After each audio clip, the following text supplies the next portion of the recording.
All right. Julie, if you'd stand by, we've got Senator Tammy Duckworth joining us to talk about what she's seeing and what she understands about this process thus far.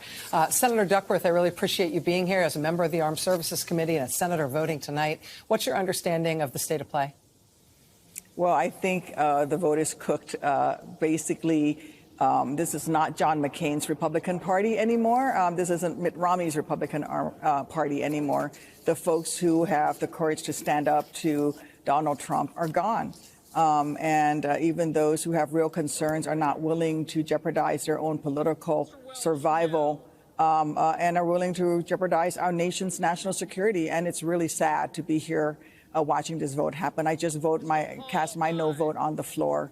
And I voted for both of Trump's previous Secretary of Defense nominees in his previous term, but they were qualified to do the job. And Pete Hegseth is by far unqualified to do this job, and they're just falling in line for him. We've never had a defense secretary confirmed in terms like this. Depending on what happens with the final vote, it looks like Mr. Hegseth will be confirmed either with 50 or 51 votes in the modern era. I mean, actually in history, the closest we've ever had to something like that was Chuck Hagel in 2013, who was chosen by President Barack Obama to lead the Pentagon. That was considered to be an unusually close vote. He got 58 votes, including multiple Republicans crossing the aisle to vote for him. This is a 50 or 51 vote margin. I mean, we're used to defense secretaries being confirmed on voice votes, or in Leon Panetta's case, at 100-0 kind of vote. What do you think it means for the Pentagon to have somebody come in as their leader with this little support and this controversial and accused of all the things that Mr. Hegseth has struggled to parry during this process? Well, it means very much instability in the Pentagon. Remember that during the confirmation hearing, Mr. Hegseth would not step away when he was asked from the question. When he was asked, Donald Trump says he wants to come in and fire all the generals, all the people with experience. Would you oppose him? He wouldn't say that he would oppose Donald Trump. He was asked by Elise Slotkin, Senator Slotkin, if he would oppose Donald Trump, if Donald Trump told him to order military men and women to shoot peaceful protesters in the legs, which is what Donald Trump tried to do the first time around. And Pete Hegseth wouldn't say that he would oppose Donald Trump. This is a man that is not going to say no to Donald Trump. The Pentagon absolutely have to be just horrified right now. And you know what else is unprecedented, Rachel? The fact that he never met with a single Democrat on the Armed Services Committee prior to his confirmation hearing. I still have not met with him. And they've kept him and hidden him away from us because they know how supremely unqualified he is for this job. While we've been speaking, Senator Duckworth, we've just had word that Senator Mitch McConnell, former Republican Senate leader, has just cast his vote on the nomination, and he was a no vote. So Senator Murkowski and Senator Collins, they had voted no on the procedural vote that effectively got us to this vote tonight, and so that was a strong signal that they would be a no vote on the substance in tonight's final vote. We did not know that Senator Mitch McConnell would also vote no. Can I get your reaction to that? Well, I'm very much pleased to know that there's at least 3 Republicans who will put the well-being of our nation above themselves, which is really what our oath of office was about. I doubt that there will be another Republican who will cast a no vote. But you know what? I was there in the room when John McCain came in and went thumbs down and saved the ACA. So maybe there's one more person in the Republican Party who has some courage to stand up to Donald Trump. But remember that those who express even the slightest concern about Pete Hegseth came under just a torrent, a deluge, a flood of attacks from the MAGA base. Joni Ernst received so many threats and attacks, outright, threatening her, saying that they would primary her, all the way through to threats against her own security. Pete Hegseth's second wife, lives in fear. She has young children. She, as you've mentioned, she's under an NDA. She had to have a safe word because she was so afraid of him. If you talk to sexual assault survivors, domestic violence survivors, they are terrified, and they're not going to speak out against their abusers. And so here we are now at a place where we have a Secretary of Defense who is accused of these terrible, terrible domestic violence issues is accused of having very low moral character. I mean, he was, described as being drunk, so drunk that he passed out in uniform in a strip club, and has had no experience running an organization of any size near the size of the Pentagon. In fact, the last company that he ran, not-for-profit he so badly bungled their finances, they had to bring in a forensic accountant to figure out what he did with the $10 million budget. And now they're going to put him in charge of a $900 billion Pentagon budget. It's a sad day for our nation. I fear for the military. I fear for our national security. I hope that at least another Republican steps forward. But, I have hopes, but I doubt that we're going to see that happen today, unfortunately. You have hopes, but you also have eyes and ears to follow what is happening and how they've treated this nomination thus far. Illinois Senator Tammy Duckworth, Iraq combat veteran, thank you so much for making time tonight as this vote is still underway. I really appreciate it, Senator. Thank you, Dr. Maddow. Federal employees are receiving emails warning that they could face repercussions if they do not snitch on their coworkers who work in diversity, equity, inclusion, and accessibility positions that might have gone unnoticed by government supervisors.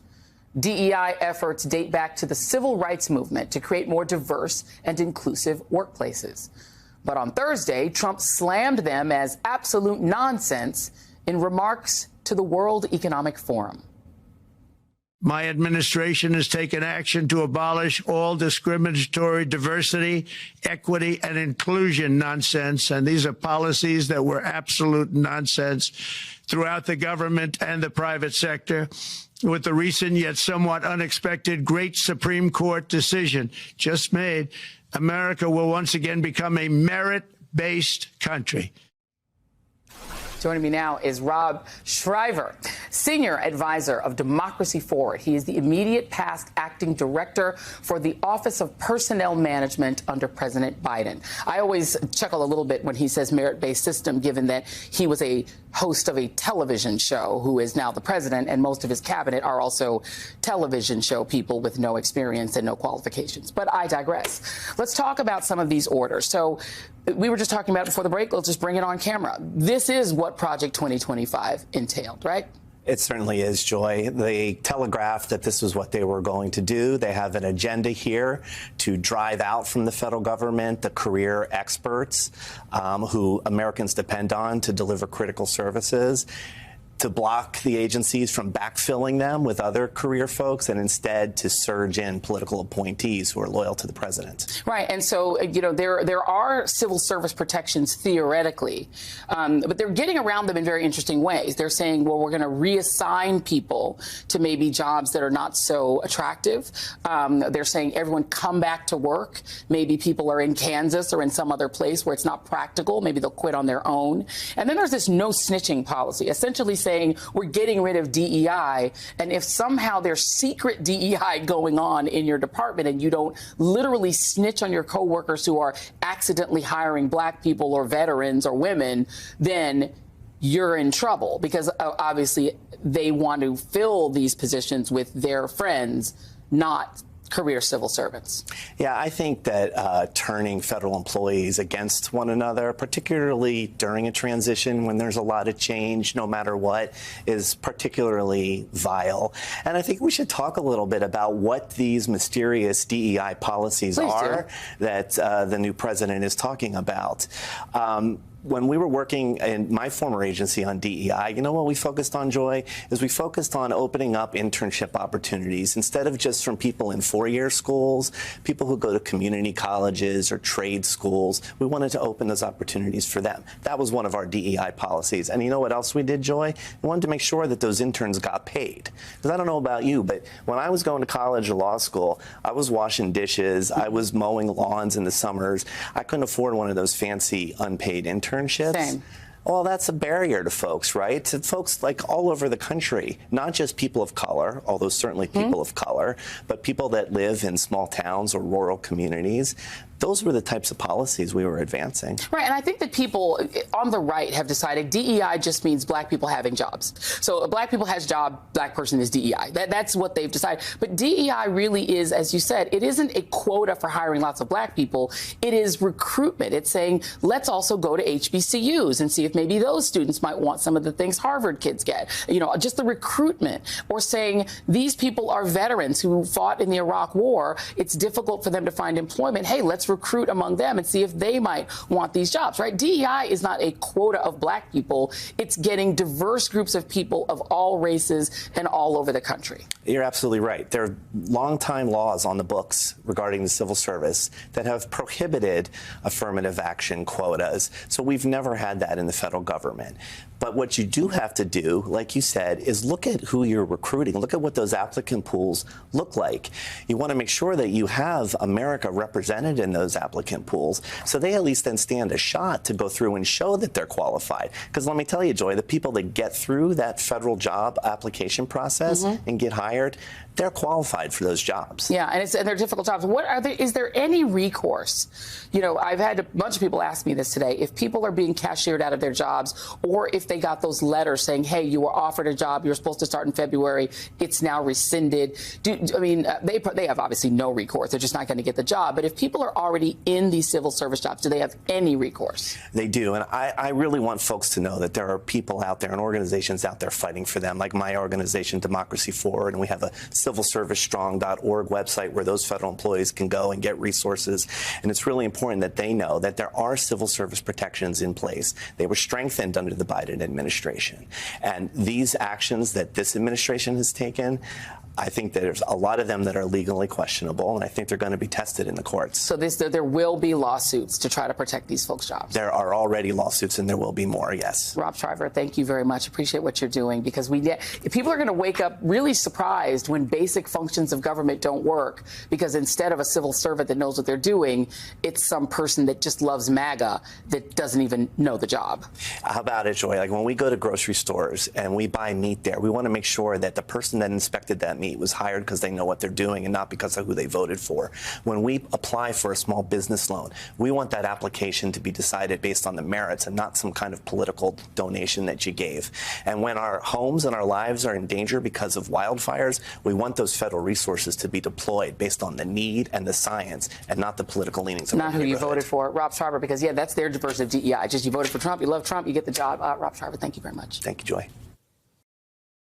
From a Justice Department sentencing memo that was filed in court last year, quote, defendant Christopher Joseph Quaglin was among the most violent of the January 6 rioters. He viciously assaulted numerous officers, and this court convicted him of 6 counts of assault, 2 counts of robbery, obstruction of the congressional certification vote, and other offenses. On at least a dozen occasions, he stood face to face with officers as he screamed at, pushed with outstretched arms, punched, swatted, and slapped officers, pushed bike racks into officers, and even choked one officer to the ground. He used his body as a battering ram and employed a stolen police riot shield against the officers in an attempt to force his way into the building. He sprayed several officers directly in the face with chemical irritant. He joined the collective mob pushes against the police line. In total, he was on Capitol grounds wreaking havoc for more than 3 hours. Due to his egregious criminal conduct on January 6th, his refusal to accept responsibility, and the need to deter him and others from further wrongdoing, the government recommends that the court sentence him to 168 months of incarceration. That sentencing memo was written by a Justice Department prosecutor whose name is Ashley Akers. And the Trump-appointed judge who heard that case and considered that memo agreed and sentenced the defendant to 12 years in prison, just shy of what the prosecutors had asked for. Now, less than a year after that, he's out. And one of the last things Ashley Akers did as a prosecutor for the U.S. Department of Justice was submit filings to dismiss charges against defendants in cases she spent years building. Dismiss the charges because these people have been now pardoned by Donald Trump. I say that's one of the last things she did for the U.S. Justice Department, because after more than 7 years as a federal prosecutor and involvement in many January 6 cases, Ashley Akers left the U.S. Justice Department today. She's here tonight for her first television interview since leaving her post. Ms. Akers, thanks very much for being here. Thanks for having me. Thanks for your service. You're welcome. After 7 years at the Justice Department, did you want to leave? No, I suppose yes, because I left. But the circumstances came in a way that I didn't expect. Yeah. What is it like to have worked on so many of these January 6 cases? I understand that you may have had as many, if not more, January 6 trials as any prosecutor in the department. What is it like to have all of that work and all of those cases and all of those convictions and all of those sentences wiped away by the president? It was appalling, really. I think that the pardons that happened were disturbing. They were disturbing for a number of reasons. They were disturbing because it condones the violence that you just described and that the prosecutors on the team have been describing for years in court. It condones that. And this wasn't ordinary violence. As you described earlier, the police officers who were testifying in trials for years talked about this being the scariest day of their lives. They didn't know if they were going to come home. They talked about this being a medieval battle scene. And not only does it condone violence against those law enforcement officers, but it undermines the rule of law. And as judges in our court have continually repeated that the cornerstone of our democracy is the peaceful transition of power from one administration to the next. And the crimes that were pardoned from January 6th were crimes that disrupted that peaceful transition of power. The way these pardons were handed down, blanket pardons and commutations without regard to criminal records, without regard to the specific crimes that were charged here, without regard to level of violence, without regard to anything else, anything potentially differentiating about these cases. Does that increase the threat that you were talking about? A reason I ask is because I think politically it's being greeted not just as a favor to these individuals, but essentially it's being greeted as an attempted vindication of what they did, not just an erasure of any accountability for it, but in effect a celebration of what they did. Are you worried about that? I'm worried, Rachel, because Donald Trump pardoned some very, very dangerous people. Rioters who point-blank bear sprayed officers in the face, rioters who beat police officers with a baseball bat, a hockey stick, a hammer, a chair leg protruding with nails, rioters who brought firearms to the Capitol on January 6th expecting violence, rioters who choked officers to the ground, who gouged their eyes. So I don't know what's going to happen, but is America safer today after these pardons? Certainly not. Are you worried about FBI agents and Justice Department personnel and prosecutors such as yourself being personally targeted by the people who have just been pardoned and had their sentences commuted? I think any prosecutor would say that that is a risk that comes with the job, and I hope not. And I hope that these people who are pardoned and given a second chance take it. But the rhetoric online, the rhetoric from these people that the president pardoned doesn't suggest that that's true. And this rhetoric has held true before January 6th, during January 6th, and after. And it's dangerous. There are some January 6 defendants who were charged with or even convicted for other offenses, especially guns and weapons charges. People having sawed-off shotguns, unregistered AR-15s, fragmentation grenades, explosives. And some of those charges were brought not directly related to their January 6th crimes, but maybe the FBI was at their house searching and found those things because they were looking for them because of their involvement in January 6 crimes in the first place. Should we expect that people who have had secondary criminal charges, who've had other courses of criminal charges that weren't necessarily just about their behavior on January 6th, should we expect that those things are going to be in court for a long time while their lawyers try to persuade judges that the January 6th pardons also should expunge any responsibility for the other things they've been charged for? I think, Rachel, it's not just their lawyers. It's now the Department of Justice that's asking courts to interpret this executive order, this pardon order very broadly. For example, I have a case where two defendants were subject to pretrial supervision. One of them had an ankle monitor. He cut it off. Him and his co-defendant fled the FBI for over a month, and so they were charged with a failure to appear. Completely separate offense from January 6th conduct. They failed to appear for their court date. The Department of Justice has now interpreted that and has filed in court such, asking the court to dismiss the whole case because the very basis of it was January 6th related. So I think you can expect that this department is going to ask for an incredibly broad reading of the president's pardon. I mean, the problem here is that means that if you committed an offense for which you pled guilty or were convicted on January 6th, that under what you just described would imply that the Justice Department under Donald Trump, their new position is that any crime that could conceivably described as derivative from something that happened on January 6th, even if it is cutting off an ankle bracelet, even if it is, harboring illegal silencers or explosives or other weapons or all these things, that people get all of those things expunged, that there's no way to prosecute them for any derivative or non-derivative crimes. I don't know if the department's going to go that far, but the evidence that we have now, based on the filings of the department, there are two cases where the department is moving to dismiss in its entirety defendants' cases who have fled the FBI and the court's jurisdiction. The Justice Department, people who work at the Justice Department, career staff of the department, and staffers sort of at all levels have been given a bit of a shock to the system, not just with the change in leadership this week, but also with, I think, what were some unexpected decisions, one of which related to the DOJ Honors Program. You came to DOJ in the first place through the Honors Program. Can you explain what that is and what's just happened to that program? Yeah, it's devastating. What happened to the program was, I believe it was yesterday, all DOJ Honors hires, recent hires, were sent a somewhat crude email informing them that they were no longer going to be hired at the department, although they had already been hired. These are people who already had an offer, Correct. already been hired. They had forewent law firm recruiting. They haven't been interviewing.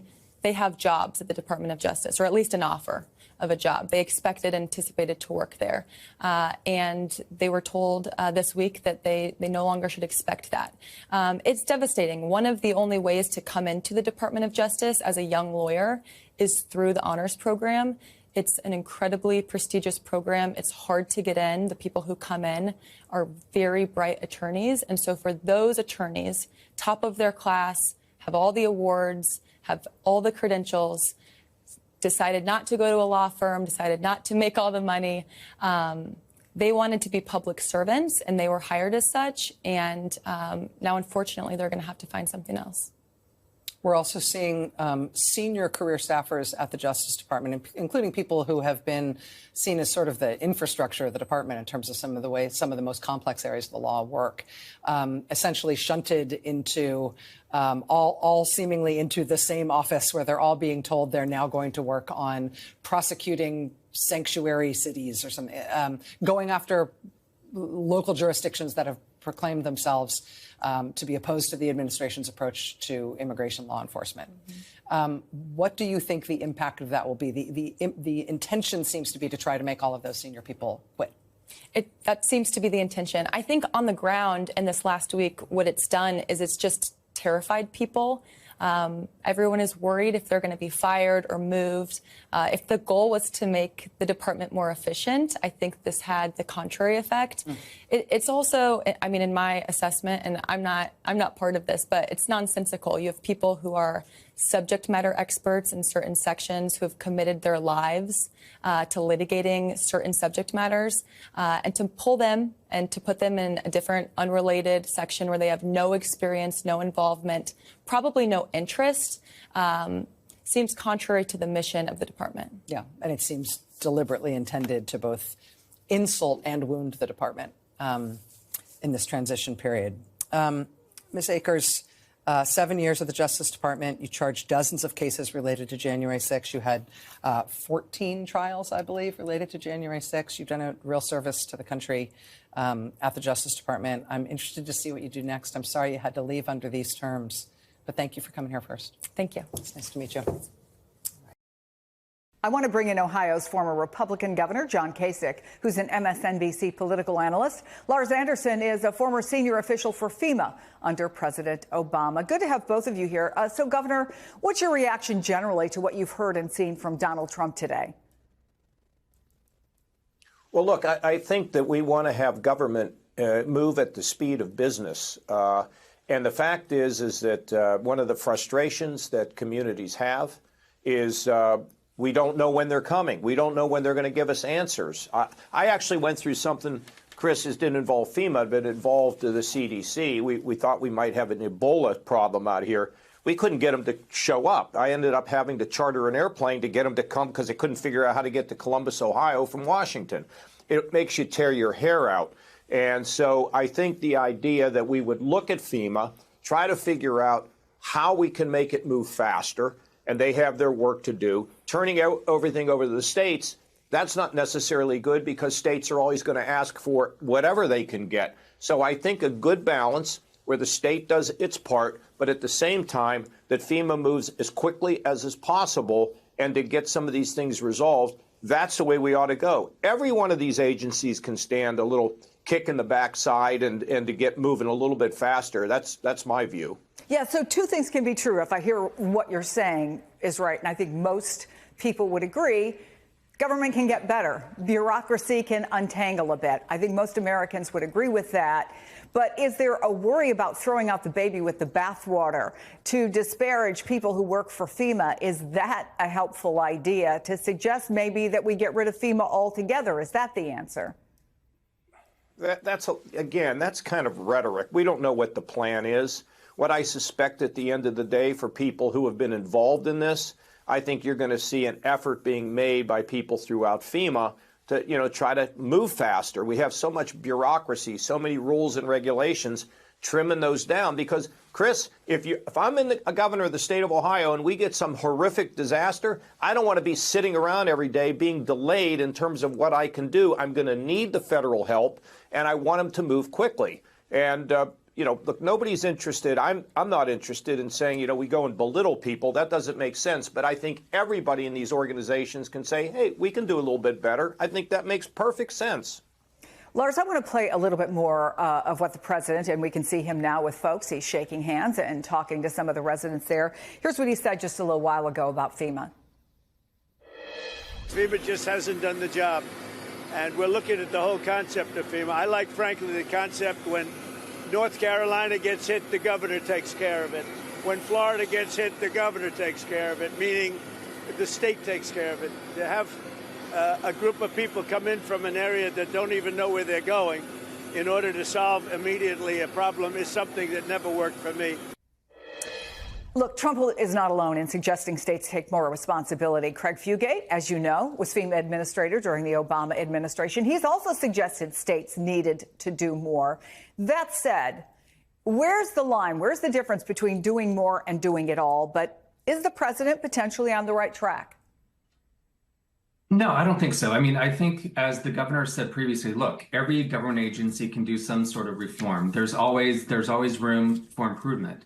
But I think if you look at the capability of the capacity of states when it comes to these large multi-billion-dollar disasters, the states just don't have the funding. And you never really know where these disasters are going to hit, whether they're man-made, whether they're natural. So you really need a federal response. And I would differ with the president in that when FEMA goes into a disaster, FEMA takes the lead from the governor of the state. So saying that, FEMA comes in and takes charge, that's just not true. FEMA is always working hand in hand with the state authorities and really leading the federal effort, but on behalf of the governor. So I would disagree with the president there. Well, he also said federal assistance should, and I'm quoting him here, go through us instead of through FEMA. And he suggested that could cut costs in half. Does that make sense to you as someone who worked on the inside? Well, what is us? I mean, the FEMA is the federal government. He did not clarify what us is. Yeah, I have no idea what he's talking about. I mean, FEMA is us. FEMA is the American people. FEMA is the government. So I don't understand what he's talking about when he says the money should go through us. I mean, if he's talking about the money should flow directly to the states, there's an issue there in terms of capacity. I do think the governor was right when he said earlier, look, after Hurricane Katrina, FEMA went through a major reform. I think that FEMA is always looking at lessons learned and always looking for ways to improve. And I think that's the case here. I think after these wildfires, after the horrible floods in North Carolina, FEMA is always doing a review and looking at how can we do things better? How can we do things faster? FEMA deploys, when we know a hurricane is coming, FEMA deploys supplies, personnel ahead of the storm. And it's those types of things that the federal response helps with. These disasters don't hit red America or blue America. They hit America, and FEMA's there for all Americans. I think to that point, Governor, both the president and House Speaker Mike Johnson have suggested that federal aid may depend on state policies. He said, quote, when state and local officials make foolish policy decisions that make the disaster exponentially worse, we need to factor that in. The governor of Louisiana, one of the states that has benefited most from federal aid in recent years, says it's nothing new to have strings attached. But is there a concern that puts political considerations above the well-being of individual Americans? Would it make you nervous, let's say, as governor, for the feds to suggest they know better what your state needs than you do? Well, I think there's a lot of cooperation that can happen, Chris, believe it or not. Let me give you an example. I remember in the old days when there was flooding down in the, on the coast, down in places like Louisiana, where they were building homes in areas that they knew were going to be affected. And I can remember conversations with people saying, hey, shouldn't there be some change here? So an ability for, and when we look at California now, we know there's a lot of things that people are considering, a variety of things in order to protect their homes, and what do we do with the brush, and how do we do these burns and all that stuff. I think all that needs to be discussed, because nobody wants to have a natural disaster happen if it can be prevented. So this has been a long-going discussion. Should, in fact, you be able to build something out, in an area where it's going to get wiped out, then the government has to come in and help bail you out? I mean, it's an ongoing discussion. Maybe we can do better at that. But look, when we did the budget, when I was working to balance the budget, we were always looking not so much to slash and cut, but to improve. There's so much that can be improved. It can be improved in business. It can be improved in government. How do you make things work better? By thinking differently. Can you use technology? Do you need this certain rule or regulation? That's how you can have success. That's how we balanced the budget 4 years in a row. It's how we fixed Ohio. Smart thinking, cooperation, state, local, feds, all of them together. What we worry about today is that are we capable of that? Because there's so much polarization. But these kind of disasters tend to bring people together, and attach strings to what they need to do in California would be a big mistake. And I'm not really hearing that anymore. That wouldn't be good. Good evening to both of you. Thank you for being with us. Tom, let me just start with you, because there are a few buckets of concerns about Pete Hegseth. One is his views and his behavior, which you almost think is sort of tertiary to the fact that he also has not run a large organization. He's run a couple of small organizations, and he has apparently done that very badly. And three is we are a world in danger at levels that have not seen since pre-World War I and pre-World War II. We're really a tinderbox right now, and we need all the care that we can give this world. I sense your biggest concern lies in bucket three. Well, it's the game of horrible alternatives to have to choose which thing you're worried about most, that he lacks the character to lead the U.S. Armed Forces, that he has no experience and will be almost, certainly be in over his head during a crisis, trying to advise the president. But yeah, I mean, the first thing I thought when Vance broke the tie was that I could just, having been to Moscow many times and walked past their defense ministry, I could just see them sitting inside the Ministry of Defense and looking at each other and saying, this can't be real. We couldn't have lucked out this way, to have someone this inexperienced and flawed.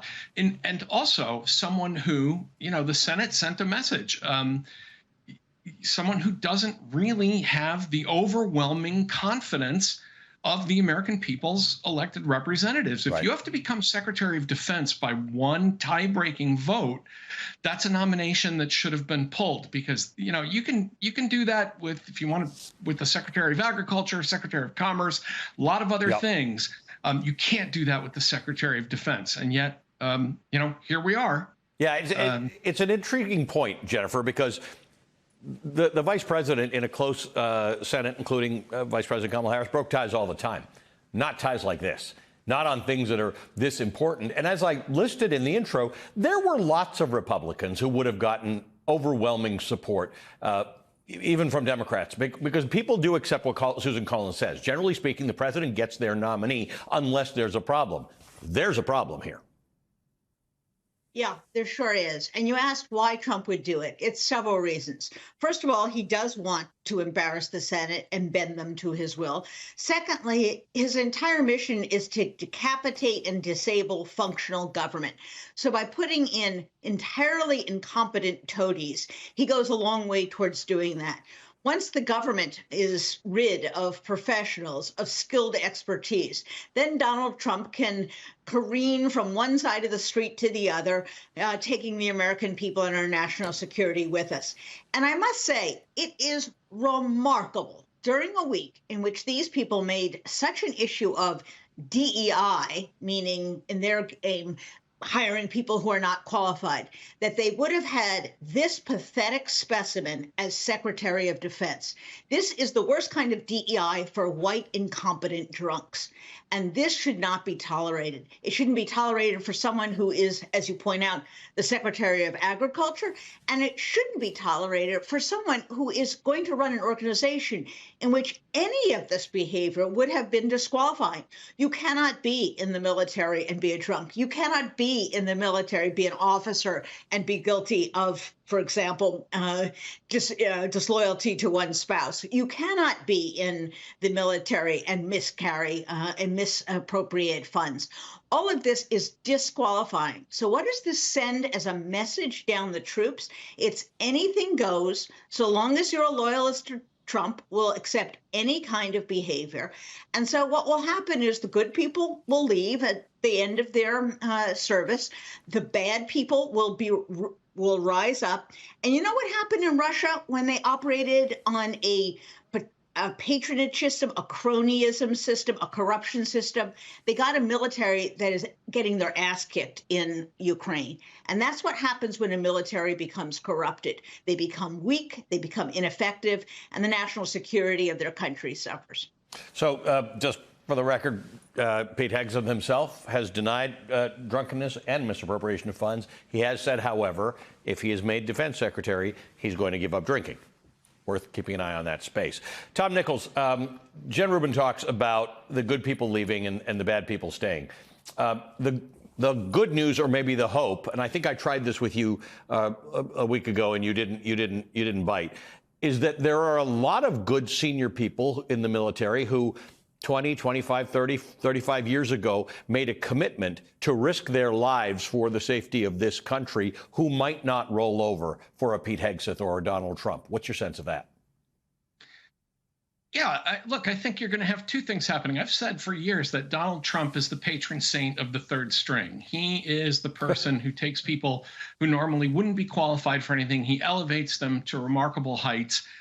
That's going to happen it's happened at the very top of the DOD, and it's going to happen in DOD staffing. And sure, I'm going to guess that there will be people in the DOD who are going to decide that, this is a good time to leave federal service. I still believe, and, again, from years of teaching officers, in the really magnificent professionalism of the U.S. Officer Corps, that I think is going to keep a lot of people doing the best job they can do, regardless of who's at the top, either of the Pentagon or in the White House. That is their apolitical code of service, and thank God for it. But there are going to be people that in the Pentagon, I'm sure, who are going to have heartburn with saying Secretary Hegseth. And I think the other thing that's going to happen, Ali, that will drive people out is that when you have a very weak Secretary of Defense like this who has no experience, he's not going to be running the place. I mean, I've brought this up before.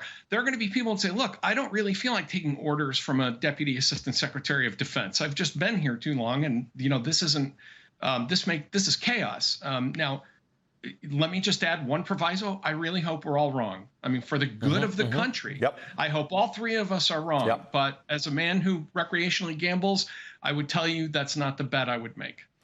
Jennifer Rubin, it's a bit of a day late, dollar short situation, but McConnell had some strong words. I also remembered McConnell having some strong words after January 6th. Didn't amount to much. But he's got some strong words about the fact that the defense secretary is usually somebody who has the support of the American people, or at least the elected officials, as Tom said. Pete Hegseth doesn't rise above any bar here, and he's not setting himself up for success. McConnell saying it, relevant, not relevant?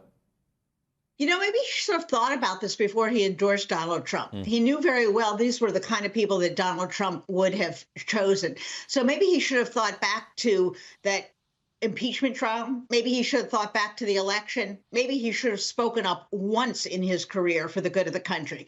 It is too late now. And you'll notice that he is completely without influence with his colleagues. Lisa Murkowski and Susan Collins will occasionally, perhaps more occasionally than we otherwise have seen, do the right thing because they have some sense of responsibility.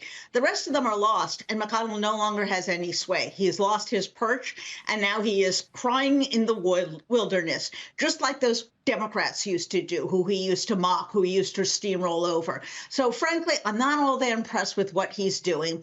It's sort of nice that he's come along. Welcome to the resistance, but it doesn't make a dime's worth of difference. And it would be very nice if he would go back and do some mea culpas and talk to some of his colleagues about the danger they have now taken on themselves. Every screw up, every scandal, every casualty, every mismanagement in the Pentagon, they own because they voted for this guy, knowing he was an incompetent fool. And McConnell might want to put them, up to that, might remind them of this. What I would say is this. The only good thing about this is maybe some of them will think twice and three times about confirming even more ridiculous nominees like Tulsi Gabbard or Kash Patel. Guys, you don't want to vote against all of them. Just vote, pick one of them to knock out. Pick just one. Maybe Tulsi Gabbard, who's the Assad stooge. I haven't had a whole lot of surprises to the upside this week, Jennifer. But hey, you know what? I'll take them. Next week's a new week. We'll see what happens. Thanks to both of you. Great to see you both, Jennifer Rubin and Tom Nichols. Thanks very much for being with us on this on an eventful night.